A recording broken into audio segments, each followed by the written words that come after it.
What's good, YouTube? It's your boy AJ. I'm here. Make sure you guys hit that like button, subscribe, follow us on Instagram at NetsKingdom1, and check out all our content on Twitter. So I'm here to break down the Nets Summer League rookies. We did the debut.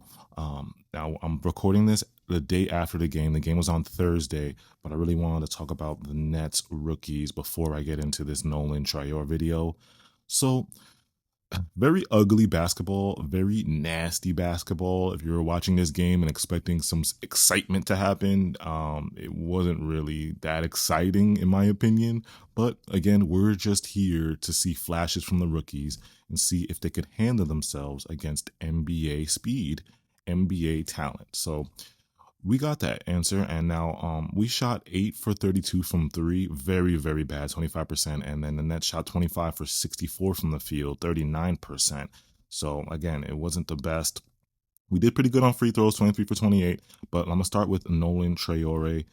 He was really good, and I was very pleasantly surprised. I think when we were talking about Nolan Traore and his scouting report, we were like, we know he has the speed to turn the corner downhill and to get buckets in the paint. We know he had the playmaking vision and pace to make passes in transition, but can he do it against NBA level talent? Now, this is summer league, so it's not completely, but he showed us the flashes. He was able to, in the half court, create an advantage, and this is so important as a lead guard to create an advantage in the NBA. Like, you gotta get 2 feet in the paint. Those paint touches are incredible because you gotta be able to either make the defense react. Somebody's going to be open, somebody's going to miss their coverage, and then you're going to be able to facilitate, or you're going to be able to be aggressive and score. And Nolan did that. He had 13 points, 3 assists, 3 rebounds, 3 for 5 from 3. He also hit a nice corner 3, and he was wide open, but he was able to knock it down. So great response from Nolan. Really high on Nolan. I think he has, if he continues this during the season and these rest of these summer league games, I think he might be the guy that gets the minutes. Now, we saw the Nets put the ball in his hands as the primary ball handler this game. So it looks like he's the number 1 point guard, and it looks like the Nets are kind of leaning to him being the primary ball handler and initiator. And there was some confusion before this summer league game that who's going to be the point guard, Yegor or Nolan or Yegor or Ben. So it looks like the Nets are leaning towards Nolan initiating the offense. So again, really good potential we saw from Nolan, and hopefully he continues this, but he was definitely the number 1 standout in this game. So now I'm going to get to Yegor Joymin. It was very disappointing to see Yegor out there moving how he moved. I mean, the first half, he didn't do anything. He didn't have rebounds, points, or assists, nothing. He was just very reliant. He was very subdued. He wasn't initiating screens. He wasn't cutting. He did shoot. That's a promise, though. He wasn't afraid to shoot. He shot his threes. He didn't make any 3-point shots until I think late in the fourth quarter and the third. That's when he made some nice catch and shoot threes. But again, when we talked about Yegor in our scouting reports, and you can go back and watch our Yegor videos, our main question is, how is he going to score as a lead initiator? And now that the Nets seem to be putting him as like a secondary wing, or they're going to try to probably turn him into like a playmaking wing, similar how like the Bulls use Josh Giddey. He's just going to be a secondary kind of ball handler. Like, he would bring up the ball sometimes, but he wasn't the main guy initiating the offense. It was more Nolan, and Yegor will be on the wing side and maybe like get a screen and try to shoot off of that screen. I saw they ran some off-ball actions too. That 1-3, the first 3, I think, second 3 he got, he came off of like a pin down and shot it, and that's where he got his second 3. So it looks like the Nets are kind of leaning to make Yegor an off-ball, 3-point shooting, playmaking wing. And I guess that's okay. For me, my issue is the reason why it's tough for me to see Yegor like this, because one, the gift of passing that he has, it's getting taken away when you're putting him on the wing and making him a catch and shoot off ball guy, because we still need to see if this shooting translates. Now, I like his mechanics, but if the shooting doesn't translate, it's just, you're taking away his passing gift. You know, the gift that he has, this is a supreme skill he has, is making reads in the pick and roll and making reads in transition. So it's like, if the ball's not in his hands, it might get a little, he might look kind of mid. But again, this is summer league. I don't want to go crazy. It's his first game, so he was nervous and he had jitters, and it just didn't look right. So tough summer league game. I mean, you're probably down if you're watching that about Yegor, but let me get to Danny Wolf. Danny Wolf, not too much to say about Danny. We saw some nice passes. He just looked very uncomfortable. Now, they put him at the 4 next to Drew Timmy. He just needed, it's just tough with him. He got out rebounded. He just looked like the game was a little too fast for him. And again, this is summer league, so it's not too much. Don't take this as like, take this with a grain of salt. He looked pretty bad out there. But again, it's summer league, and like I said, we saw the passes. He showed me the flashes of the passing. He showed me a little bit of rebounding, but it was not good. It was not really much to comment on Danny Wolf. So I'll just move on to Ben Saraf. Now, Ben Saraf, he kind of surprised me in that first half. Like, I guess next to Nolan Traore, you would say that Ben Saraf is the next probably positive attribute of this game. We saw Ben Saraf able to create, separation early on. He got to the line, I think, about 3 or 4 times. He definitely was aggressive. We talked about his scoring mentality. He kept that. He was not afraid, and that's what I liked. As a rookie, you got to show me something in summer league. I'm not looking for 40 points every game, 30 points. You got to show me the flashes. You got to show me that you can go out there and hoop, and you're not afraid to hoop. And I think that's what I really liked about Ben. Again, he was able to get downhill. He was able to separate, get to the rim, get to the line. He facilitated. So very positive showing from Ben Saraf. So again, this Nets team, we're going to continue to cover them on Summer League, but I'm thinking like just kind of lower your expectations as they go through these kind of struggles. They're going to go through really, really big learning curves. So again, just take these, with a grain of salt. But again, Nolan Traore, Ben Saraf, really, really good flashes that we saw in game 1 versus OKC. So the next part of this video, I'm going to break down. Basically, I'm going to show you guys me and Cypher's breakdown of Nolan Traore before this game. Just listen carefully to the scouting reports that we gave out about Nolan, our draft grades, and also about, some weaknesses and strengths of Nolan that really we liked, and comparing him to Tony Parker, because I saw some ceilings out there that said Nolan could be on his Tony Parker, but Tony Parker is big shoes to climb. Like, he's one of the French GOATs. So make sure you guys check that out, and we're going to break it down. We'll see if Nolan Traore, could his ceiling reach Tony Parker, but we're going to break that down. So appreciate you guys again. Hit that like button. Like, his long-term fit, like do you see Nolan as, and it's tough because now that we have 3 lead guards, do you think Nolan has the highest ceiling out of, because a lot of people on Twitter were saying he has the highest ceiling out of all the lead guards. Do you think he has the highest ceiling? I think he has the most realistic ceiling.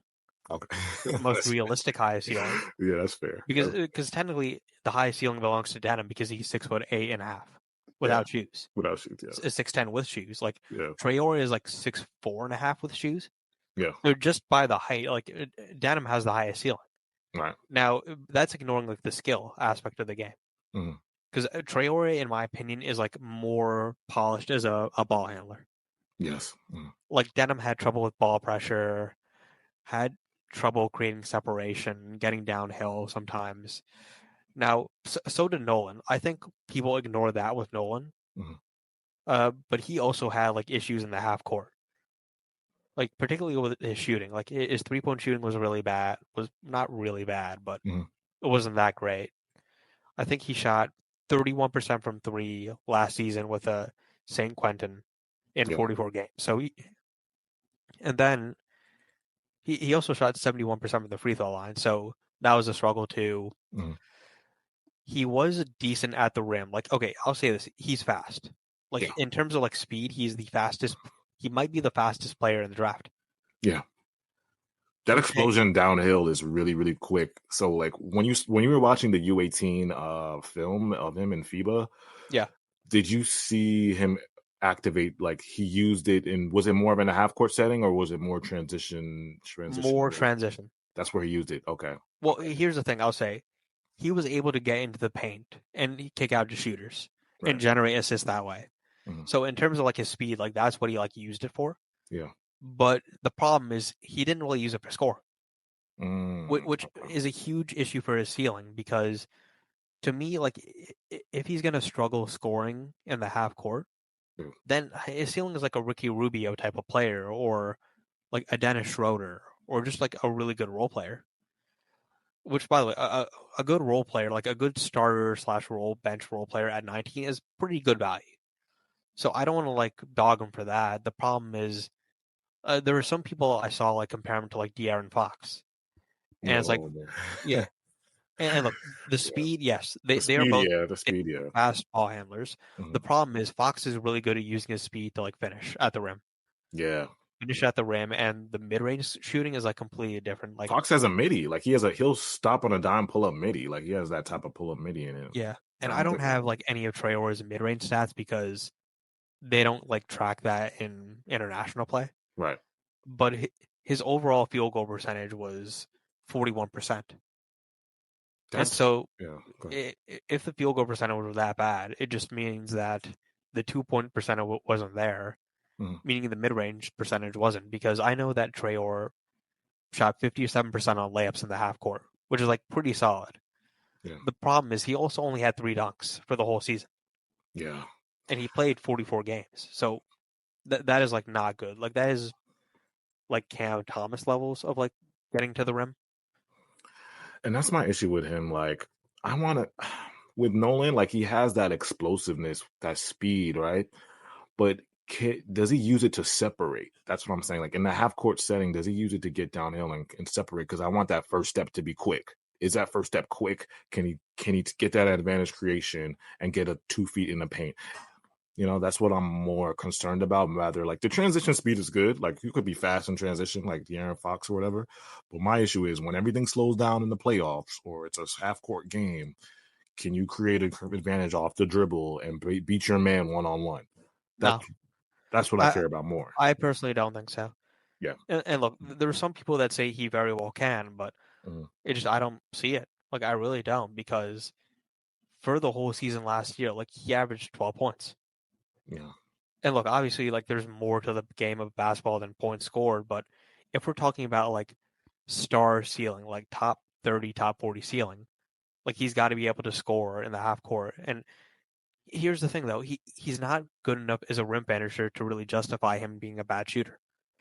Because look, 31% from three, 71 for the free throw line. Mhm. Like that's okay. That's not terrible, especially when you factor in his age. Yeah. But then you take a look at like his entire international career. So the thing about Traore is that look, this guy's been playing like he's been playing like in international play since he was 15 years old. Yeah. Like he's been playing for a very long time against grown men. Like that deserves a lot of praise, but the problem is if you look at like his entire international career from 2021 to 2025, Yeah. like he has taken 588 total 3 point attempts in that 4 year span, and he shot 29% from three on that sample size, and he shot 75% on 417 free throw attempts. So that, and look, he's still young. He can get a lot better, but it's hard for me to imagine him getting that much better as a 3 point shooter when the sample size hasn't been that great as a whole. Yeah. With we talked about this with Yegor, right? In our last video with Nolan, like Yegor is probably at his advantage creation is probably his biggest thing he has to work on development. What do you think Nolan is? Because Nolan has the explosive step and has the speed to possibly be a better advantage creator than Yegor. But do you think his swing skill would be shooting? Would be that's Yes. he's not a like he needs to work on the off ball shooting and then is he that type of shooter? Is he passive? Like if they go under that screen, is he going to lock it down? Is he going to shoot it or is he going to look to pass? That's what I'm kind of looking at it. Okay, so with the shooting, it's pretty okay if he could develop like a good jump shot and be like legitimately good at it, like high 30s on like decent volume, Mhm, like 38% on like 5 attempts or something, or 6 attempts, whatever. mhm, Then like I could really see it. I could really see it because he's got some size at point guard. Like he's probably 6'4.5" with shoes. Yeah. I think he has a 6'8" wingspan. Mhm. He's a little skinny, but if he could develop the jump shot, like he is a good starter in the NBA. Because that jump shot will open up his interior game, and it'll be so much easier for him to use his speed to get to the rim. Oh yeah, because they Yeah. come out, he could attack that closeout with that speed if they respect the jumper. But if Yes. they don't respect the jumper, then it's gonna look bad. And the passing, like he is an excellent passer. Yeah, Like legitimately, like he is a very good passer. Like in the pick and roll, he's amazing in transition. Like he knows how to get a rebound and really push the pace. Like his passing is like really excellent. Like he's almost on par with like Igor in terms of like pure passing talent. yeah, Might even be better, honestly. Like he is an amazing passer. Like if he could develop, and he is like more polished as a ball handler, like I said before. If the jump shot is there, that will open up his like driving game. Like, and again, I don't think he's ever going to be like a top 40 player in the league. not a But starting guard, not a starting point guard, more of backup. You see more backup for him or a starter? well, Like actually, if the jump shot is there, I think he's a starter. okay, Like, I think he is a good starter. Like, I think he's like maybe this wouldn't be like a good comp because some people Nolan. called him Tony Parker. How'd you feel about that Tony Parker comp? I was confused about it because Tony. He does remind me of Tony, but the speed and the advance, like him getting downhill. But then Tony was crafty. Like Tony he had that in between game. You know what I'm saying? I don't know about the Yeah, Tony Parker comp. Like, they're yeah. getting the comp because they are both like Frenchmen, The French point guards. but you got to remember Tony Parker in his like prime was He was different. Tony was like he different, was bro. averaging like 20 a game, Yeah, Tony was different. That's and tough. he had like a real interior like scoring game with the mid range and like Yeah, being able to get to the rim. floaters. Yeah, floaters. Yeah, yeah. Yeah, so it's different there. Like I don't know if Nolan would. I don't know. Maybe like that would be like He needs really more of an high. in between game for that would be like best case scenario. But like, because Tony was a great, but he wasn't like superstar. He was just a really great connective piece, all star, right? Yeah, like Yeah, at his best, he was like a top 25 player, yeah, yeah. top 25, there, and he definitely benefited like heavily, like being in that Spurs offense. I think with Nolan, yeah, I don't know. I think Tony Parker is actually like an interesting comp. Like that would be like really high end. Yeah. Like the mid range has to be there. Like it has to be there, and like the interior stuff has to get there. But I don't know. That would be like a very nice. That would be like the absolute highest like I could see him getting. But realistically speaking, like I think he's more likely to be like maybe a better Ricky Rubio. Ricky Rubio makes sense. Ricky Rubio makes sense. Like his floor, I don't even want to talk about his floor because his floor could be bad. I don't Oh, even want to talk about his floor, bro. the floor could be like bringing up Killian another French Hayes. guy. It could be like Killian Hayes Killian Hayes floor. Oh my god. because with Oh again god. like with the rim finishing, like he is fast, Yeah. but at the same time, like it doesn't really translate to out rim scoring. Yeah. And if it doesn't translate to out rim scoring, that means he has to rely on other parts like the mid range and 3-point shooting, Mhm. and that wasn't there. Yeah. And real quick to mention it, like the defense, like okay, this is why the Tony Parker comp isn't really there because Mhm. Tony Parker was a good defender for his size. Yeah, he was. He was. He was Nolan Traore is not a good defender. Like the on-ball stuff was not good this year. He had trouble fighting over screens. The all-ball defense was pretty decent actually. Like he knows how to use his speed and his length to get into passing lanes Mhm. and to like put out in transition. But the on-ball stuff was just not really good. Let me ask you this before we get out of here. Your draft grade for Sean drafting Nolan at 19. What would you give the grade for Nolan Traore? Okay, so it's definitely going to be higher than what it was at 8. Mhm. Even though I might feel similar about these players because Nolan was drafted at 19. Yeah. And that's just a different like context. I think I'd have to give this a C plus. C plus. All right. That's fair. That's Yeah. fair. C I plus. don't know. Again, like I could be like real. I could be just being really harsh, like I did with Demon, but I don't really believe in like the ceiling. Like I don't think he could be a top 25 player. Yeah. I think Tony Parker is like an interesting comp, but it's a very generous high end comp. Yeah. It I is. think his more realistically, he ends up being like a Ricky Rubio type of Ricky Rubio. player, Ricky or Rubio. Ricky Rubio makes more sense. Ricky Rubio makes more sense. yeah, Um, maybe like a better Scoot Henderson. Like yeah. I could see that. My I'm have to go probably. I'll go C plus because I think first of all, when coming into the consensus, I think Nolan he was kind of mocked in this area. I don't know if it was 19, but he was supposed to be mocked around 19. I'll say 19 to 24 was his range. So I will give it a C plus for okay, you drafted Nolan where he was supposed to be, like best player available. He was in that range. But the reason why I don't like it is because we drafted a point guard ahead of it. That's the only reason why. If we drafted, let's say, Maluach at 8, and then we drafted Nolan at 19, then I would give this a way higher grade. Or we drafted, a play finisher or a safe pick at 8, Oh and yeah, then you get right? Would you give it? oh yeah.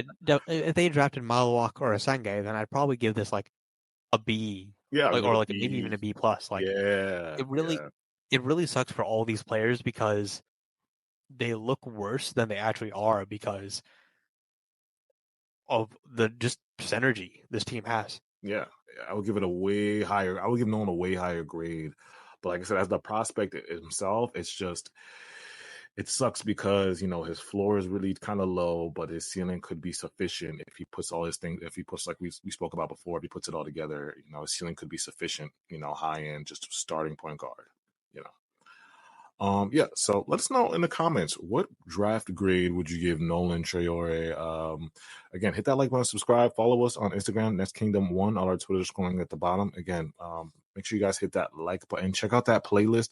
You'll see us dive deep more into the scouting report, the in betweens of Nolan's game. So hit the playlist and check out the scouting report of Nolan Traore. Appreciate you guys so much, and we'll be back.